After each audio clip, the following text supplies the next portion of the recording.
Hello all the aspirants. कई बार हम लोग सोचते हैं कि एग्जाम का जो नया पैटर्न है आखिर वो क्या है, वो कैसे चेंज हो रहा है और हमें अगर उस नए चेंज पैटर्न को पकड़ना है तो किन किन चीजों पर फोकस करना चाहिए। मैंने बहुत विस्तार में इस वीडियो के लिए मेहनत करी है, तो आप तक वो मेहनत पहुंचनी चाहिए, उसके लिए वीडियो पूरी जरूर देखिएगा।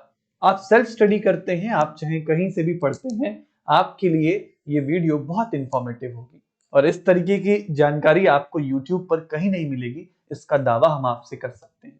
आइए, सबसे पहले तो बहुत सारा एनालिसिस करने के बाद, क्योंकि हम लोग डेली क्वेश्चन पेपर्स लगातार देखते ही रहते हैं, 2019, 22, 23, फिर उसके बाद 24। अब 24 में जो हमारा अगला एग्जाम है उसके लिए हमें स्पेसिफिकली क्या तैयार करना चाहिए, कौन से पोर्शंस पे थोड़ा ज्यादा फोकस करना चाहिए। अगर हम लोग नंबर ऑफ क्वेश्चंस और मार्क्स की बात करें तो ये चीज से हम लोग अब उब चुके हैं, हम जानते हैं। अगर आपको नहीं पता तो भाई एक बार देख लो, यहां से यहां तक के टॉपिक्स जो हैं, स्टीरियो से लेके नेचुरल प्रोडक्ट्स हटा दो, ऑर्गेनिक स्पेक्ट्रोस्कोपी, ये सब इंपॉर्टेंट ही टॉपिक्स हैं। हेट्रो और फोटो वाला जो पार्ट है वहां से थोड़े कम क्वेश्चंस आते हैं, एक एक क्वेश्चंस आते हैं, लेकिन अगर हमें वो भी कवर करने हैं, उसमें भी क्या नया पैटर्न और नया कहां से हमें कौन सी चीजें पढ़नी चाहिए, तो मैं इस वीडियो में बहुत डिटेल में डिस्कस करूंगा आपके साथ। और मैं वन बाय वन आपको टॉपिक वाइज लेके चलता हूं। जैसे मान लो यही वो टॉपिक्स हैं जो ऑर्गेनिक में हमें पढ़ने हैं। अब जो नया ट्रेंड आपको पकड़ना है, आप उसको कैच करना चाहते हो, आप चाहते हो कि वहां से क्वेश्चंस आपको जरूर बने, तो हमें किन कहां से क्या क्या कर सकते हैं, ठीक है। चलिए, अब मेरे ख्याल से आप सभी के पास रेफरेंस किताबें होती ही हैं, और नहीं होती हैं तो हम टेलीग्राम चैनल पे डलवा देंगे, आप लोग वहां से आईएफएस केमिस्ट्री का जो टेलीग्राम चैनल है वहां से आप लोग देख सकते हैं।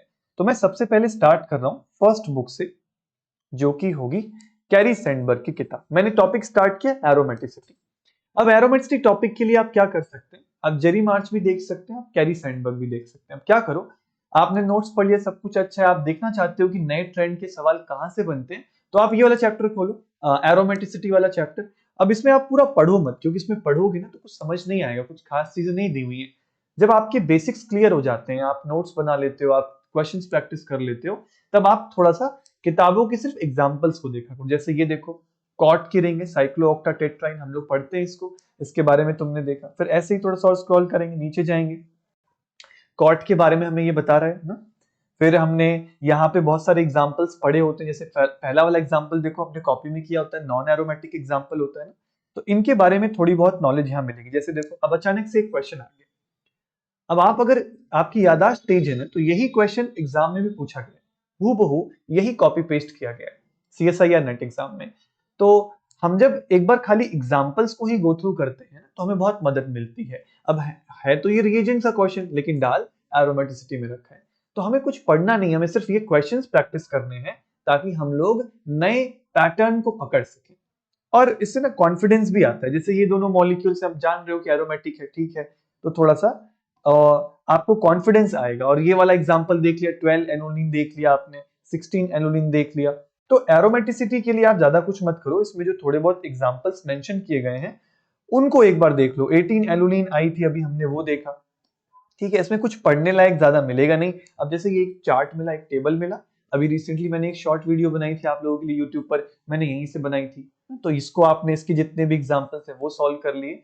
तो बस यही आपको करना है इस चैप्टर के लिए, अगर कुछ एक्स्ट्रा करना चाहते हो तब, ठीक है ना। अगर एरोमेटिसिटी के बाद हम लोग नेक्स्ट टॉपिक पे चले, तो दैट इज स्टीरियोकेमिस्ट्री। स्टीरियो के लिए वैसे तो आपके प्रीवियस ईयर क्वेश्चंस बहुत होते हैं और आपके नोट्स बहुत होते हैं, फिर भी इसमें कुछ एक्स्ट्रा करना है, नए पैटर्नों को पकड़ना है, तो आप नान्स का चैप्टर खोल लेना स्टीरियोकेमिस्ट्री का।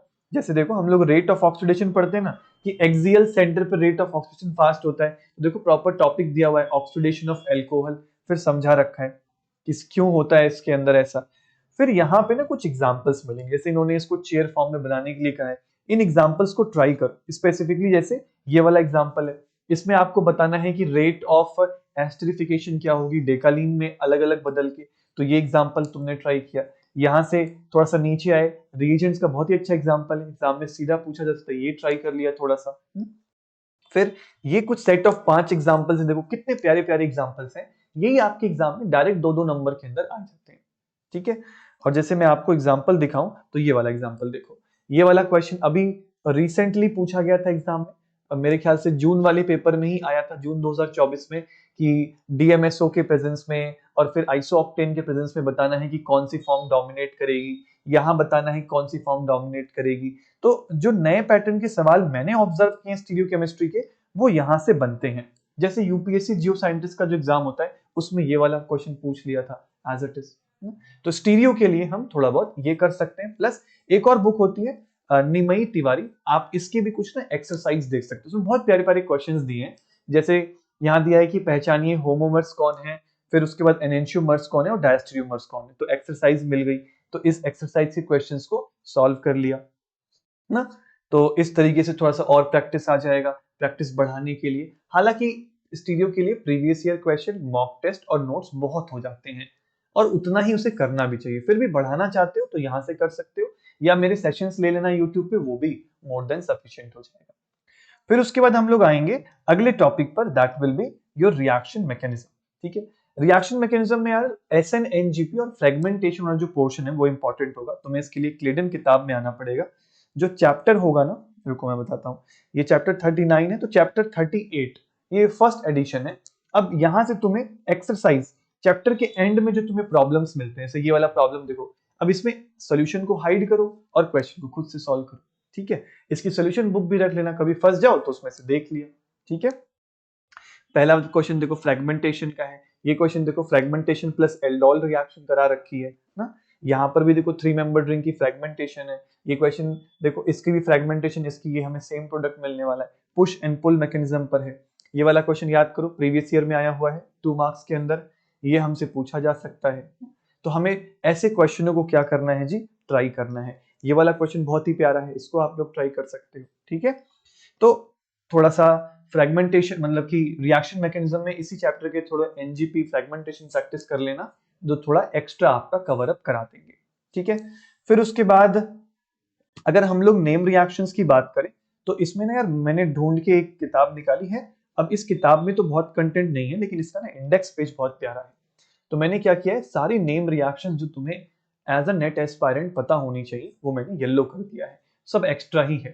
ठीक है, इसमें कुछ मैंने एक्स्ट्रा ही येलो कर दिया है, तो वो तुम यहाँ से नोट्स बना लो, स्क्रीनशॉट ले लो, एक जगह लिख लो, ताकि इनका एक बार लिख के ना ये देख लेना कि सब तुम्हारा कवर्ड है या नहीं, नहीं है तो उसको ढूंढ के एक बार कवर कर लेना। मैं एक बार ऐसे ही स्क्रॉल करते कर दे रहा हूँ। ठीक है, फिर ये हो जाएगा मेरा फर्स्ट पेज पे। ऐसा करता हूँ कि एक पेज पे हमारा एक बार में आ जाए। फिर उसके बाद यहाँ पे कुछ नेम रिएक्शंस हैं जो ऐसी हैं, ये मैंने येलो कर रखी हैं। जैसे मैं कुछ नाम पढ़ देता हूँ, देखो कोप एलिमिनेशन, कोप रीअरेंजमेंट, कोरी बख्शी शिबाटा क्वेश्चन आया हुआ है, सीवीएस रिडक्शन पे आता है ये, कोरी फुश रिएक्शन, कोरी किम ऑक्सीडेशन। रिएजेंट सेंस में नेम रिएक्शन के साथ साथ चीची बाबिन है, कैनिज़ारो है, ये रहा बुचवेल्ड हार्टविग रिएक्शन है। तो ये आपके सामने कुछ नेम रिएक्शन की लिस्ट है। डी मायो रिएक्शन है, डेंजेनो रीअरेंजमेंट, डेट्स मार्टिन। ठीक है, डाइपाई मीथेन रीअरेंजमेंट, अलग अलग चैप्टर्स की इसमें नेम रिएक्शंस हैं जो तुम्हारे पास होने चाहिए। फिशर इंडोल सिंथेसिस, ये इंडोल की सिंथेसिस के लिए, हेटेरोसाइक्लिक रिंग बनाते हैं हम लोग, उसकी सिंथेसिस के लिए है। ठीक है, इसका ध्यान रखेंगे। प्लस ग्रिग्नार्ड ग्रोफ फ्रेगमेंटेशन देख लेना, एच से देख लो, ये सब अल्फाबेटिकली अरेंज्ड है। हैंड्स रिएक्शन हो गई, इसको देख लो यार ना, इसमें जितनी भी नेम रिएक्शंस हैं, रिएजेंट्स हैं, जो भी आपको मिल रहा है, रीअरेंजमेंट है, ये सब इंपॉर्टेंट है। लोसन हो गया, मैकमरी कपलिंग हो गई, मैनिच हो गया, मेजेनहाइमर कॉम्प्लेक्स हो गया। ठीक है, ये देख लेना एक बार। Michael addition, Mitsunobu, Nazarov, Noyori asymmetric synthesis, Nozaki Hiyama Kishi reaction देख लेना, क्या पता पूछ ही ले।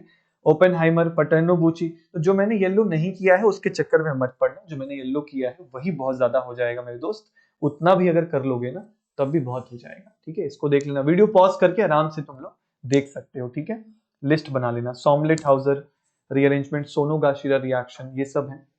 फिर और नीचे आते हैं तो स्लेटर रिएक्शन है। फिर देखो कुछ रिएजेंट्स हैं, जैसे टेम्पो हो गया, ठीक है, सुजुकी कपलिंग्स हैं, ये सब हमने करी हुई हैं।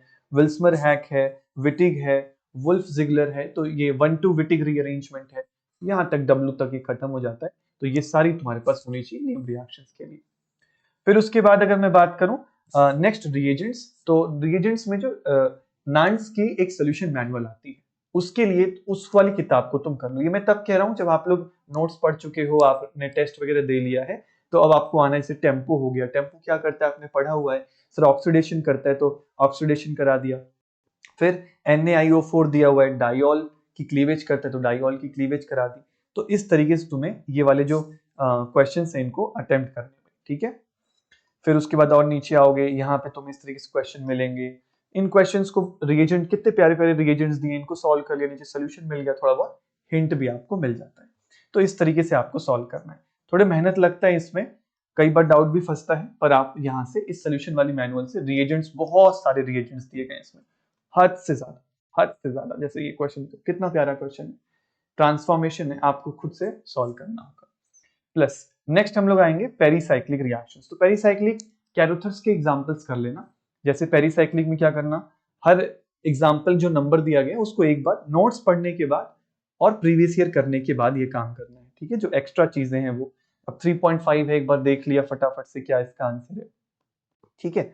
अब इस कैरोथर्स में कुछ चीजें बहुत उटपटांग सी स्टीरियो की होंगी, उसको स्किप कर देना, और जो अच्छे क्वेश्चन होंगे उनको कर लेना। ये सब क्वेश्चन है, सिंपल सा है, स्टीरियो कैसे सिस बन रही है, इसको थोड़ा सा देख लिया। मैं खाली एग्जांपल देखने हैं, पूरा आपको पढ़ना नहीं पड़ता है यहाँ पे, ठीक है।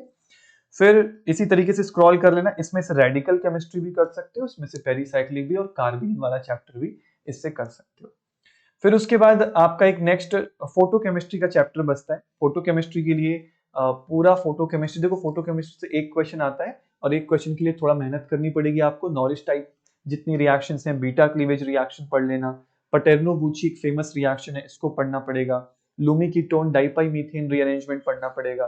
फिर अजा डाइपाई मीथेन डाइपाई मीथेन रीअरेंजमेंट पढ़ना पड़ेगा। और लास्ट में दो और आती हैं, बार्टन रिएक्शन होती है और एक HLF रिएक्शन है, ये भी आपको कवर करना पड़ेगा, ठीक है। ये सब आप फोटो केमिस्ट्री से कर सकते हो, जगदम्बा सिंह करके किताब है, इसके ये वाले पोर्शंस भी आप कवर कर सकते हो, ठीक है। उसके बाद नेक्स्ट हम लोग बात करेंगे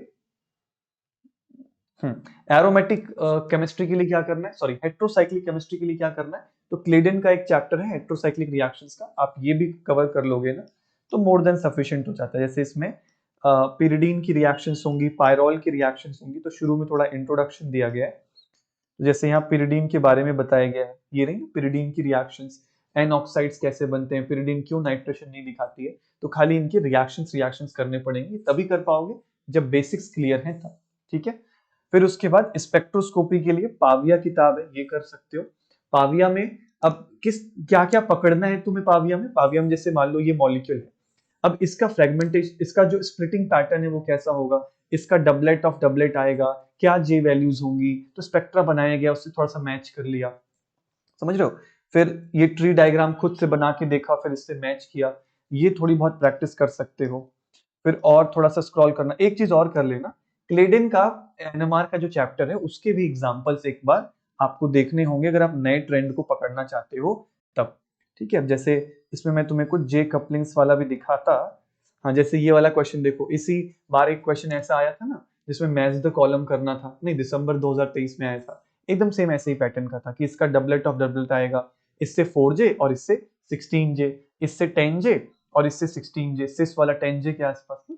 तो तुम्हें थोड़ा सा प्रैक्टिस करना होगा स्प्लिटिंग पैटर्न्स को बना के, ट्री डायग्राम बना के, ठीक है। ये सब आप लोग एक्स्ट्रा करना चाहते हो तब कर सकते हो। वैसे तो पाविया किताब बहुत ज्यादा है, इतना करने की जरूरत नहीं है। मैं स्पेक्ट्रोस्कोपी के लिए स्ट्रिक्टली कहता हूं कि सिर्फ प्रीवियस ईयर कर लो और नोट्स अच्छे से कर लो, हो जाता है, ठीक है। और नेचुरल प्रोडक्ट्स के लिए भी आप क्लेडन के चैप्टर देख सकते हो, उसमें लास्ट में कुछ चैप्टर्स दिए गए हैं, वो वाले पोर्शंस देख लेना।